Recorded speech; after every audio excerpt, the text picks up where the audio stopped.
I was taken to a prison run by demons. We were greeted by a list of rules.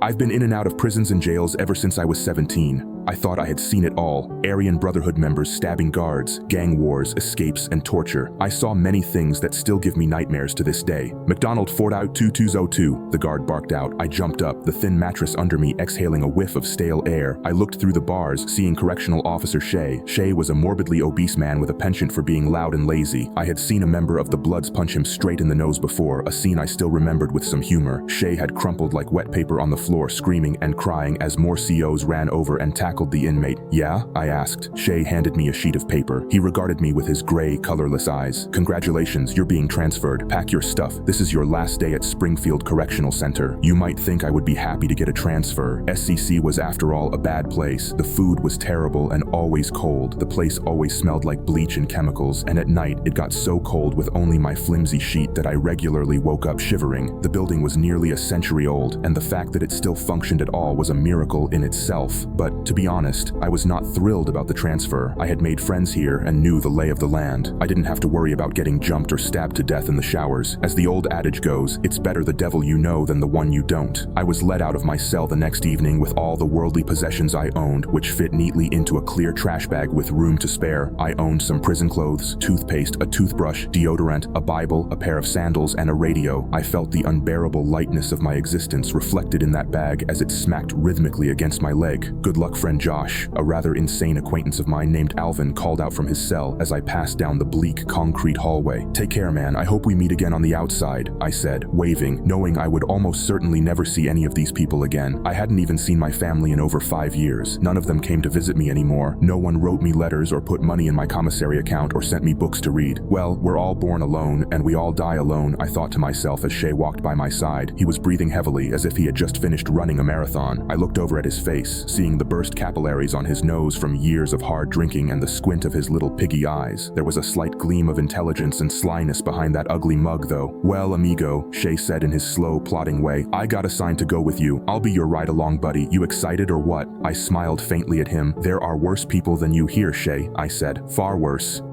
I got on the prison bus in my bright orange jumpsuit. To my surprise, I saw the back was nearly empty. There was only one other prisoner in the back. Shay sat with us to monitor us. We were also handcuffed and ankle cuffed. A chain ran down and connected the two. I looked over at the other prisoner, a black guy with a shaved head. I think he also shaved his eyebrows. I mean, I literally didn't see a single hair on his head besides eyelashes, which he apparently hadn't found a way to shave. Yet. Sup, he said. I nodded. Sup. We sat there in awkward silence as Shay plopped down hard on the bench between us. It groaned like a confused old man. So, what do you know about this place, Shay? I asked. He sucked down half a bottle of Coke and then heaved a deep sigh. I don't know much about it, to be frank, he admitted sheepishly. It is apparently brand new, though. They asked us to send a couple people who met certain criteria. What does that mean? The black guy asked. Shay gave him a serious look. Come on, Timmy. You know what I mean? Hardened criminals, people with long records who tour prisons like some people tour French beaches. I scoffed. There are far worse people than me in prison, I said. Well, they asked for no murderers or gangbangers too. I don't know why, but maybe it is some new government program. They apparently call it an experimental prison. What about me? Timmy asked. Shay apparently knew what he meant. You're not a murderer, Timmy, Shay said, his lips forming the faintest twitch of a smile. You never. Well, there was that time my girlfriend got me to drop some acid with her. She went and killed her parents. Then we hit the road, Timmy said fondly, his eyes rising as if he were looking at a hovering angel in the far-off distance. You were never convicted of any accessory charges, so it doesn't count, Shay retorted. Oh, it counts, Timmy drawled in his slow, plodding way. It counts. Everything in life counts. If I've learned anything in the last 36 years, it's that you can never truly escape anything you've done, good or bad.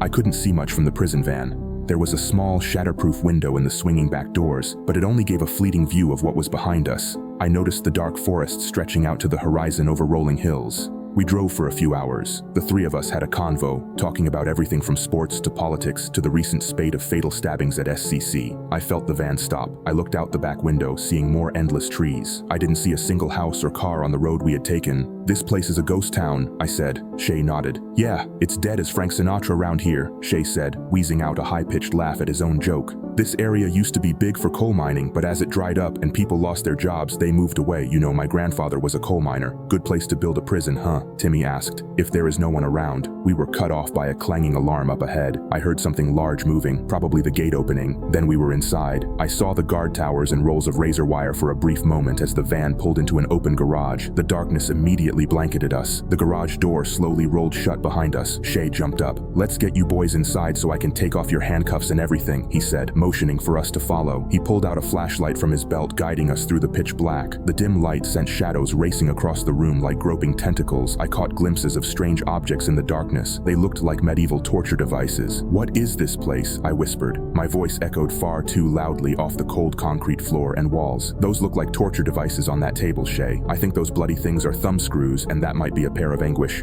I pointed to the pear-shaped object with 3 wicked blades whose points came together sitting on a dusty shelf. The ornate handle had springs connected to it. The object could be forced into any human orifice, and when the springs were engaged, it would open like a flower inside the person's body, ripping their flesh apart and enlarging that orifice to a bloody, gaping hole. How do you know so much about this? Shea asked, giving me a strange look. He narrowed his little piggy eyes. He continued to fumble with the flashlight, peering around for a door to exit the garage. I looked back at the car and saw the driver just sitting there, his entire body as lifeless and still as a mannequin. I've read a few books, I said as Timmy interrupted us. I see a little red light glowing under that door, Timmy said. Shea focused his flashlight on the spot. Across the room, I noticed what Timmy was pointing at. It was an ancient-looking black door. The wood had started to crack and splinter down the middle. Engraved in silver on the front, it said, "Entrance to North Frost Penitentiary." "Hello?" Shay called toward the door as the 3 of us moved forward, the steel chains giving my steps a clinking rhythm.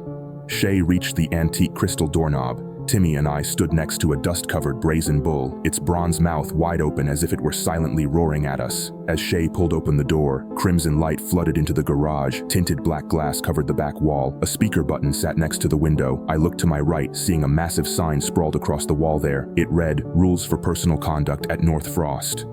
The correctional officers without faces don't work here and we don't know who they are. If you see one, press one of the buttons labeled Emergency Dispatch that are scattered around the complex. When the red emergency lights come on, hide until they shut off. Do not go into the medical ward for any reason. The warden roams the prison every night at 3:33 a.m. looking for human meat. Don't let him catch you." "What is this, a goddamn joke?" Timmy asked, his dark face forming into a scowl. Well... Shay rubbed the back of his neck, looking like an obese little boy who lost his parents. "I've never been here before, but this is all pretty unusual, I'll admit." A buzzing came from the back of the room, and suddenly a garish, echoing intercom turned on. "Please remove their chains and direct them through the door on the left," a female robotic voice said calmly in a tone as cool as lemonade on a hot day. "Your transfer will then be complete." Shay sighed in relief. "Good," he grunted. "This place gives me the creeps." "Bro, you can't leave us here," Timmy protested.